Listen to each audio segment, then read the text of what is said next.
News express live के special programme सबकी बात में आपका इस्तकबाल है। मैं अब्दुल वहाब।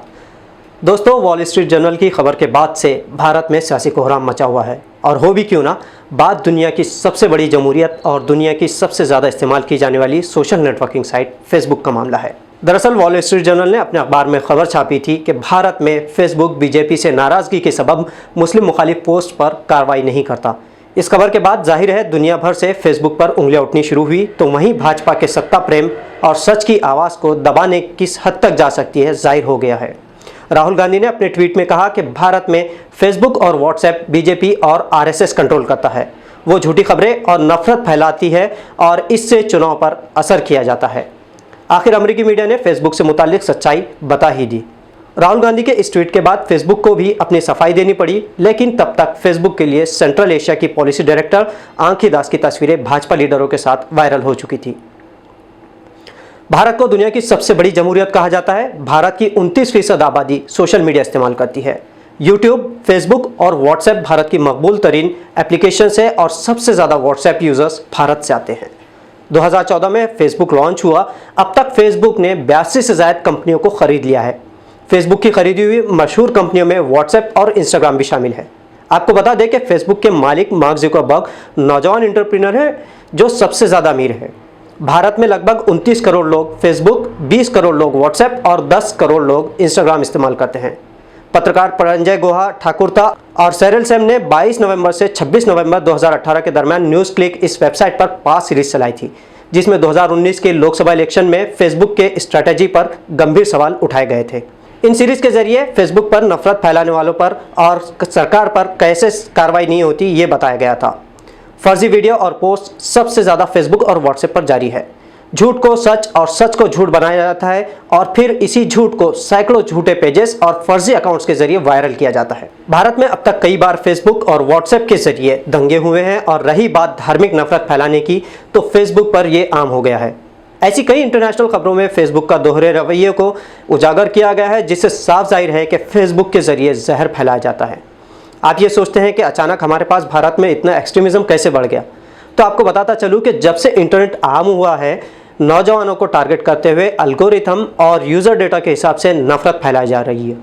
ऐसी कई वेबसाइट्स है जो इन पोस्ट को शेयर करती है। पूरी IT टीम मौजूद है जो इन्हें हज़ारों शक्ल में शेयर करती है। कई नौजवान चंद पैसों के लिए नेताओं के भड़काऊ भाषणों को फख्र करते हुए सिर्फ इसलिए शेयर करते हैं कि वो या तो उसके धर्म, जात पात से ताल्लुक़ नहीं रखती। अफवाहों से लैस इन झूठी खबरों से किसको फ़ायदा होता है? तो इसका सीधा सा जवाब यह है कि इन नेताओं को अपने वोटरों का इस्तेमाल करने, सरकार को अपनी सीटों का और कंपनी को अपने बिजनेस का फ़ायदा होता है। आपको याद होगा कि कपिल मिश्रा के बयान के बाद ही दिल्ली में दंगे हुए थे। हालांकि नागरिक संशोधन बिल के खिलाफ कई दिनों से धरना जारी था, लेकिन कपिल मिश्रा के फेसबुक पर बयान आता है और उसके बाद दिल्ली में दंगे होते हैं। लेकिन कपिल मिश्रा के खिलाफ अब तक कोई कार्रवाई नहीं हुई। उनका बयान, फेसबुक वाला बयान, लाखों बार शेयर किया गया। मार्क जुकरबर्ग ने इसी वीडियो की अमेरिका में मिसाल देते हुए कहा कि हम ऐसे वीडियोस बर्दाश्त नहीं करेंगे, तो तब कहीं जाकर महीनों बाद उस अकाउंट से वो वीडियो हटाया जाता है। ये तो सिर्फ एक मिसाल है। हम 2014 के इलेक्शन से लेकर अब तक फेसबुक की सारी कम्युनिटी गाइडलाइंस खंगाल ले तो साफ है कि फेसबुक डरता है कि कहीं उसका बिजनेस कम ना हो जाए, और इसके सबूत भी वॉल स्ट्रीट जर्नल ने अपनी खबर में दी है। अमेरिकी सीनेट ने फेसबुक के दोहरे रवैये के खिलाफ उनके कान भी खींचे, तो जुकरबर्ग ने आइंदा इस तरह की गलती ना करने का वादा भी किया था, लेकिन उस वादे पर अभी तक कोई अमल नहीं किया गया। जुकरबर्ग को रोहिंग्या मामलों में भी अपनी सफाई देनी पड़ी थी। अमेरिकी सीनेट मेंबर ने जिम्मेदार जुकरबर्ग को ठहराया था। भारत में कोरोना जैसे पैंडेमिक हालात में भी तबलीगी जमात के बहाने जिस तरह मेन स्ट्रीम मीडिया ने पूरी कम्युनिटी को बदनाम किया, उसको सोशल मीडिया पर कैश करते हुए लाखों बल्कि करोड़ों बार नफरत आमेज पोस्ट की गई। फेसबुक ने अपनी पोस्ट पर कितनी कार्रवाई की? अनंत हेगड़े भारतीय जनता पार्टी के लीडर है। उन्होंने अल्पसंख्यक से मुतालिक आपत्तिजनक पोस्ट की तो ट्विटर ने उनका ट्विटर हैंडल ही बंद कर दिया, जबकि फेसबुक पर वो पोस्ट अभी भी जारी है। फेसबुक पर जब आप लॉगिन करते हैं तो आपको किन किन लोगों की पोस्ट पहले दिखेगी, आप किन लोगों की पोस्ट को लाइक करते हैं, सभी चीज़ों की मालूमात फेसबुक के एल्गोरिथम में फिक्स की हुई है। परंजय गुहा ने अपनी रिपोर्ट्स में बताया था कि फेसबुक ने किस तरह 2014 के इलेक्शन में भाजपा की मदद की, किस तरह फेसबुक ने उस वक्त के मुख्यमंत्री रहे नरेंद्र मोदी को 5 करोड़ फॉलोअर्स दिलाने में मदद की। इसके लिए फेसबुक ने खास तौर पर बीजेपी के लिए वर्कशॉप भी ऑर्गेनाइज किया था। क्या इन आरोपों के मुताबिक फेसबुक बीजेपी का सपोर्ट करता है, तो क्या बीजेपी वो विरोधी पक्षों का भी विरोध करता है? तो इसका जवाब चंद मिसालों से आप खुद ही समझ लीजिए कि देश में मेन स्ट्रीम मीडिया में सरकार को क्रिटिसाइज करने में एनडीटीवी पेश रहता है। एनडीटीवी के मुताबिक जब किसी भी खबर या स्टोरी में मोदी सरकार को क्रिटिसाइज किया जाता है तो फेसबुक पर उसे ऑटोमेटिक रिस्पॉन्स कम मिलता है। कांग्रेस पार्टी ने राफेल से मुतालिक घोटाले के एक वीडियो बनाया और फेसबुक पर कम्युनिटी स्टैंडर्ड का बहाना बनाते हुए उसे हटा दिया गया। कारवान जो सबसे बड़ी मैगजीन है, उसने भी अमित शाह से मुतालिक एक पोस्ट को बूस्ट करना चाहा तो वो पोस्ट बूस्ट नहीं हुई। फेसबुक ने बीजेपी से मुतालिक अब तक कई पत्रकारों के फेसबुक अकाउंट बंद कर चुकी है या उन्हें कई दिन पोस्ट करने से बैन कर दिया जाता है। अभी भी गालियाँ, नफरत आमेज बयानात, महिलाओं को रेप की धमकी दी जाती है फेसबुक पर।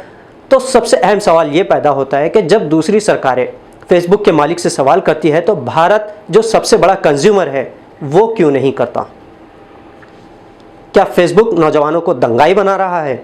मेन स्ट्रीम मीडिया में विपक्ष को जगह नहीं, अब सोशल मीडिया से भी विपक्ष हाथ धो बैठा है। आवाज़ को खामोश करने बल्कि ये कहा जाए कि दबाई जा रही है तो गलत ना होगा। सियासी पार्टियां कोई भी हो वो सोशल मीडिया को टूल की तरह इस्तेमाल करती है। इससे पहले अमित शाह ने कहा था कि भाजपा के हज़ारों व्हाट्सएप ग्रुप्स है जिसमें कई मालूमात मिनटों में लाखों लोगों के पास पहुंच जाती है। Freedom of speech and expressions मौजूद है। जब पार्लियामेंट में किसी मुद्दे पर हमारे कानून बनाने वाले शोर करते हो तो पर्दे के पीछे क्या नहीं होता होगा।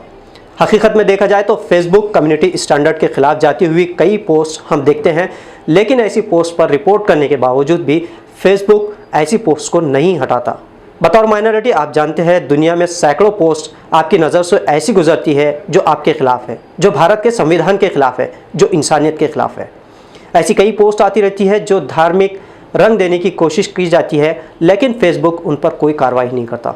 सबकी बात में आज हम चंद सवाल जो आपके लिए छोड़े जा रहे हैं वो ये, क्या फेसबुक के लिए किसी देश की एकता, अखंडता और अमन व अमान से बढ़कर कोई चीज़ है? क्या फेसबुक नफरतों को बढ़ावा दे रहा है? क्या फेसबुक सरकार के दबाव में काम करता है? क्या फेसबुक जानबूझकर हेट स्पीचेस नज़रअंदाज करता है? क्या फेसबुक इसराइल की राह पर चलते हुए माइनॉरिटीज़ के साथ होने वाले नाइंसाफ़ी की तरफदारी कर रहा है?